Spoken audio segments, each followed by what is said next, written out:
میں ایک اور بات پیران پیر، کیونکہ یہ وہ شخصیت ہے جس بیچارے کو شیخ عبد القادر جیلانی رحمۃ اللہ علیہ کو کاٹ کا الو بنا کر لوگ اپنی اپنی جھولیاں بھر رہے ہیں۔ یہ غنیۃ الطالبین ان کی کتاب ہے۔ کس کی ہے؟ شیخ عبد القادر جیلانی رحمۃ اللہ علیہ کی۔ انہوں نے بدعت کے تعلق سے کیا باتیں بیان فرمائی ہیں؟ ہمارے اہل بدعت جو نیاز، فاتحے، کنڈے، شب برات، حلوے، ماڈھے، تعزیے، شدے، علم، چبوترے، تعویذ، گنڈے، پلیتے، مزارات کے اوپر چادریں، عرس، میلے، قوالیاں، فوالیاں اور یہ اندھی تقلیدیں اور اذہب اور مذہب جو بنا بنا کے چلتے ہیں، یہ کتاب ان کے لیے زہر ہے۔ یہ کتاب ان کے لیے کیا ہے؟ ہاں، اور یہ زہر وہ انہیں پینا پڑے گا، کیونکہ ان کا نام لے کر کے ان کے مرغے دباتے ہیں یہ مستنڈے مولوی۔ اس زہر کو ان کو پلاؤ اور بولو کہ شیخ عبد القادر جیلانی کی غنیۃ الطالبین، اس کے اندر شیخ عبد القادر جیلانی نے بدعتی کی پہچان بتائی ہے اور بدعتیوں کے ساتھ کیسا سلوک کرنا چاہیے اس کے بارے میں بتلایا ہے۔ کہتے ہیں ہر صاحب ایمان کے اوپر ضروری ہے۔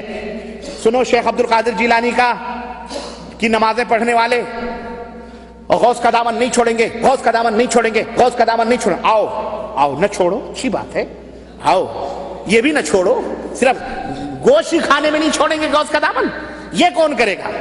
یہ کون کرے گا؟ یہ ہم نہ کریں، وہی کریں بس۔ شیخ عبد القادر جیلانی فرماتے ہیں ہر صاحب ایمان پر سنت رسول اور جماعت کی پیروی کرنا ضروری ہے۔ پھر خود ہی تشریح کر رہے ہیں کہ سنت سے مراد رسول اللہ صلی اللہ علیہ وسلم کا طریقہ ہے۔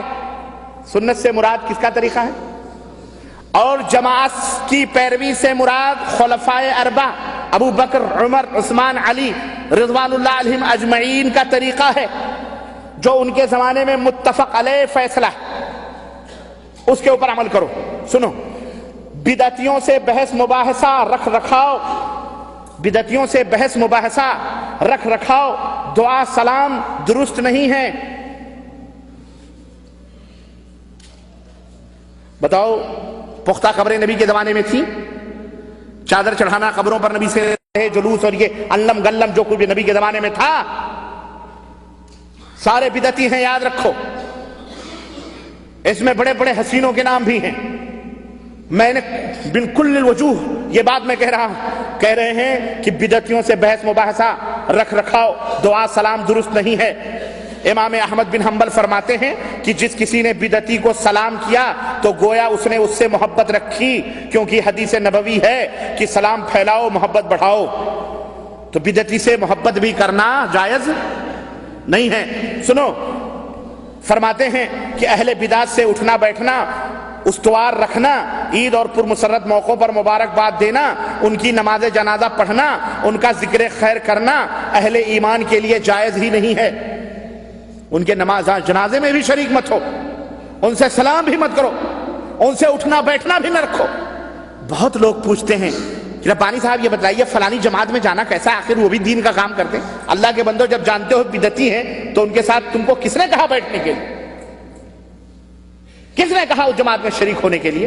حرام ہے اسی جماعتوں میں شریک ہونا جہاں شرک اور بدعت کے دروس اور تعلیمات ہوتے ہیں جو خود بدعت ہے۔ شیخ عبد القادر جیلانی فرماتے ہیں کہ اہل ایمان کے لیے جائز نہیں ہے، بلکہ اللہ کی خاطر بدعتیوں سے نفرت اور بغض اور عداوت رکھنی چاہیے، اور یہ عقیدہ ہونا چاہیے کہ بدعتیوں کا مذہب باطل ہے۔ اس سارے کردار میں اجر عظیم اور ثواب کثیر کی نیت ہونی چاہیے۔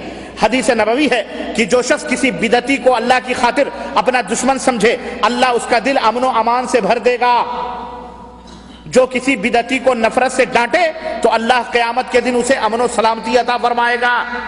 شیخ عبد القادر جیلانی فرما رہے ہیں، میں نہیں کہہ رہا ہوں، شیخ عبد القادر جیلانی فرما رہے ہیں جو کسی بدعتی کو حقارت اور ذلت سے دیکھے، اللہ اس کے لیے جنت میں 100 درجہ بلند فرمائے گا۔ اب پکاؤ ڈیگیں، ہاں یہ خواجہ کا مرغا، یہ غوث پاک کا مرغا۔ سنو، اور جو بدعتی سے خندہ پیشانی یعنی خوشی سے ملے تو گویا اس نے نبی پر نازل ہونے والے کلام کو حقیر سمجھا۔ حضرت عبداللہ ابن عباس سے روایت ہے کہ رسول اللہ صلی اللہ علیہ وسلم نے فرمایا کہ اللہ تعالیٰ بدعتی آدمی کا کوئی عمل قبول نہیں فرماتا حتیٰ کہ وہ بدعت سے تائب ہو کر اسے چھوڑ دے۔ شیخ عبد القادر جیلانی فرماتے ہیں کہ فضیل ابن عیاض فرماتے ہیں کہ جو کوئی بدعتی شخص سے محبت رکھے اللہ اس کے اعمال ضائع فرما دیتا۔ بدعتیوں سے محبت بھی نہیں، رکھنا چاہیے ورنہ اعمال ضائع اور برباد ہیں. اس کے دل سے نور ایمان نکال دیتے ہیں. اور اگر اللہ کے علم میں کوئی ایسا بندہ ہو جو بدعتی سے بغض و عداوت رکھتا ہو تو مجھے امید ہے کہ اللہ تعالیٰ اس کے قیامت کے سارے گناہ معاف فرما دے. اللہ اکبر. سنو، اگرچہ اس کے عمل تھوڑے ہی کیوں نہ ہوں، اور اگر راستے میں بدعتی کو دیکھو تو راستہ بدل لو، وہ راستہ ہی چھوڑ دو جہاں سے بدعتی گزرتا. پتہ نہیں کب قہر اللہ کا ٹوٹ پڑے اس کے اوپر، اور تم ساتھ ساتھ چلنے کی بات کرتے ہو. عجیب حال ہے، تم ساتھ ساتھ پھرنے کی بات کرتے ہو. شیخ عبد القادر جیلانی فرماتے ہیں کہ وہ راستہ ہی بدل لو. اگر کوئی شخص بدعتی کے جنازے کے ساتھ گیا تو واپسی تک اللہ کے غضب اور عتاب اور لعنت کا نشانہ رہتا ہے. کسی بدعتی کے جنازے میں بھی سنو، نبی نے بدعتی پر لعنت فرمائی اور کہا جس نے بدعت ایجاد کی یا کسی بدعتی کو پناہ دی اپنے گھر میں، اس پر اللہ کی، فرشتوں کی اور تمام لوگوں کی لعنت ہو، اور اللہ اس کے فرض اور نوافل کو رد فرما دیتا، قبول ہی نہیں فرماتا.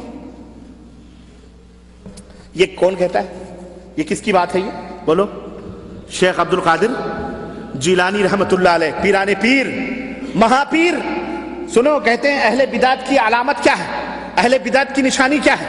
کہتے ہیں یاد رکھو، اہل بدعت کی کچھ نشانیاں اور علامات ہیں جن سے وہ پہچان لیے جاتے ہیں. مثلا اہل بدعت اہل الحدیث پر طعن و تشنیع کرتے ہیں، یعنی انہیں گالی گلوچ بکتے ہیں. زنادقہ اہل حدیث کو جھوٹا کہہ کر احادیث کو باطل کرنا چاہتے ہیں. قدریہ اہل حدیث کو جبریہ کہنے کی کوشش کریں گے. جہمیہ اہل حدیث کو مشبہہ کہیں گے. یہ رافضی شیعہ اہل حدیث کو ناسبی سے پکارتے ہیں. یہ لوگ اہل حدیث کو یہ القاب اس لیے دیتے ہیں کہ انہیں حدیث پر عمل کرنے والوں سے نفرت اور عداوت ہے، حالانکہ اہل سنت کا لقب صرف اور صرف اہل حدیث ہے. یہ کون کہہ رہا ہے؟ بولو یہ بھی وہابی تھے. بولو یہ بھی کون تھے؟ اگر یہ وہابی تھے تو ہمیں ان ڈیگ والوں کو پیر بھی ملا تو وہابیوں کا ملا، ان کی اپنے گھر سے پیر بھی نہ ملا، ہے کہ نہیں؟ بولو. کوئی بات نہیں، ہم تو ان کو نہیں پوجتے. تم یا غوث المدد کے نعرے لگاتے رہو، ہمارا ہی پٹھا ہے، لیکن وہ ہم جانتے ہیں کہ اپنی قبر میں سو رہا ہے، وہ تمہاری مدد کے لیے. شیطان اس کی شکل میں ضرور انڈیا، پاکستان، بنگلہ دیش آ کے مدد کرتا ہے، لیکن شیخ عبد القادر جیلانی نہیں آتے.